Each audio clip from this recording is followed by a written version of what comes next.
Hey everyone, welcome back to Crypto Cash. Thank you so much for joining me here. I hope you're having a great day. Happy Monday to you. And obviously hope you had a wonderful weekend. Let's take a quick look at Bitcoin. So we can see this lower liquidation area or range that I described previously or highlighted on the charts.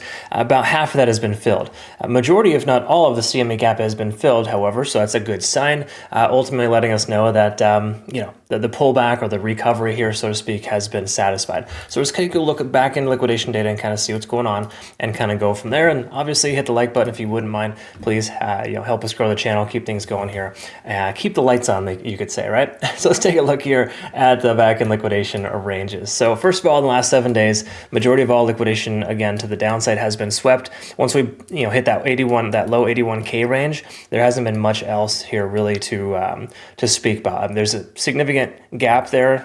You could say that about 79 to 78K is the next largest area of liquidation on the downside.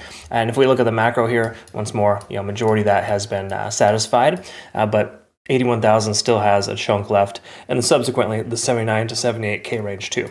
All right, so just know that that's present there. So if we start to kind of make our way down, retesting that 82, 81K range, it would make sense for the price to continue a bit lower. We look here at liquidation delta; it is significantly high to short. So this makes me worried for short sellers at this point. And now, granted, we shorted Bitcoin last week with good success, but at this point, I think shorting the tentative bottom isn't the greatest idea. Now, 84,000 could be that new resistance. We're going to double check that and see.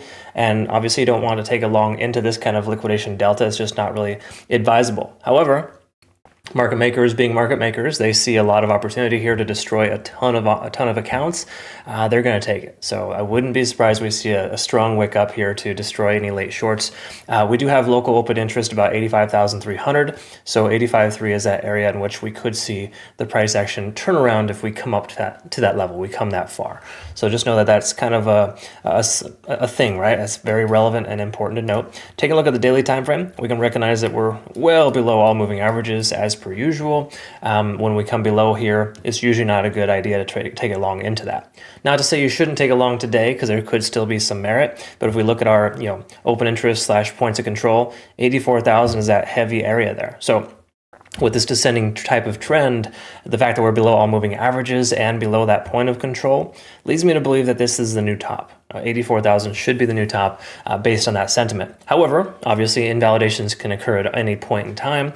An invalidation for that would be a closure above 84,000 in the next 24 hours, likely sometime today. And I do get the question a lot, when is a candlestick closure? Well, it's typically 5 p.m. Pacific Standard Time, more importantly, 0 GMT. So a new candle is created every 24 hours, and that's what I refer to when I say a candle closure.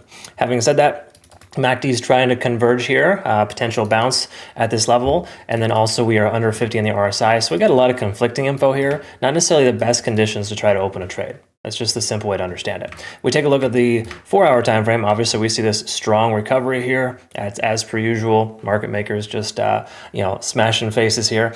Good news is we are, and this most recent candle did close above 83,000, which was our local high over the weekend. Not that that says much, it was pretty low volume, but the simple way to understand it here is that closing above 83K today would incentivize the price to continue higher. Just recognize from a macro perspective, we're still in the doghouse at 84 to 85K range is a significant resistance range. So, based on this descending type of trend, a lot of confluence at 85,000, I would say that shorting in the 84 to 85K range seems practical at this point. Obviously, an invalidation of that would be a closure above roughly that $85,000 mark. Okay. So once more, if you ever take longs or shorts, whatever the direction you take, make sure you have invalidation levels in mind when you take them, because you need to recognize where the trade is going to go south, and that's where you should typically set your stop loss. Heaven forbid the price comes up, hits your stop loss, and turns around. That happens all the time, but it should work within your risk tolerance, and it shouldn't be something that's super painful and you're not like losing sleep over it. Right? This is just kind of a standard thing. Losing money is super common in trading, but taking profits more often is what people fail fail on. So learn to secure profits. That's the important thing. We've done so in our community too as well. Let's take a quick peek here. Just quick congrats to our community for nice profits on Bitcoin last week and XRP. We hit all targets on our XRP short and 3 out of 4 targets on our Bitcoin short. We were super close to our $81,000 target, but we never quite came that low.